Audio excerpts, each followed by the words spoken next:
ইলিশ মাছ এনেছে, এটা রান্না হবে, ভাজা হবে। বড় ইলিশ ভাপা হবে, ইলিশ মাছ রান্না হবে, ভাজা হবে। কত বড় ইলিশ, এই দেখেন। ভাপা হবে, দেখেছেন কত বড় ইলিশ। এবার কাটবো, এবারে কাটবো, আমি মাছটা কেটে রান্না করব, আপনারা দেখবেন। রাত্রিবেলা এই মাছের ঝাল রান্না মাছটা আমি রান্না করবো, মা কাটা শুরু করো, দেখবেন। অনেক বড় মাছ বন্ধুরা, মাছটা খুব তেল তেল, আঁশ প্রচুর। দেখো মা কিভাবে আঁশগুলো ছাড়াচ্ছে।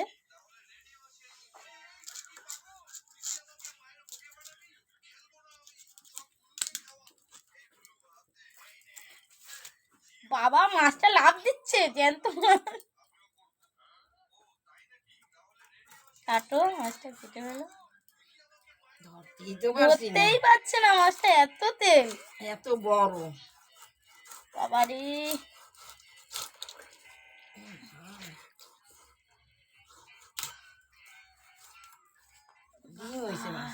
মাছে আবার ডিম হয়েছে। আরে একটা ডিমের জন্য একটা বাটি দাও।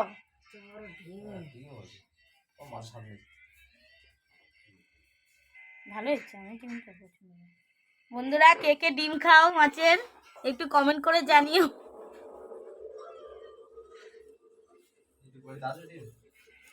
হ্যাঁ, মাছটার পিসগুলো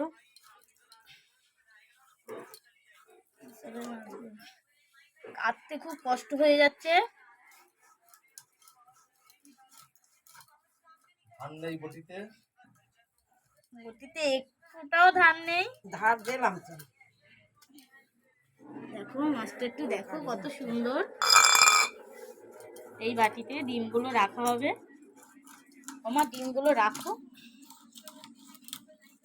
আর একটা গামলা দাও, মাছগুলো রাখতে হবে। কলা পাতায় রাখো, আর একটা গামলা দাও।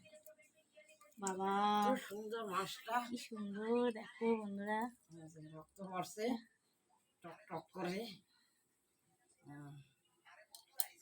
জ্যান্ত ইলিশ, হেবি সুন্দর মাছটা, তেল চর্বি প্যাডে ভর্তি। কি চর্বিটা বাবা, ডিম দেখো ডিমটা রেখেছে, দেখো বন্ধুরা ডিম হয়েছে, তেলটাও রেখে দাও। এক্ষুনি ছাড়বো এটা হয়ে গেছে না, এখনো হয়নি।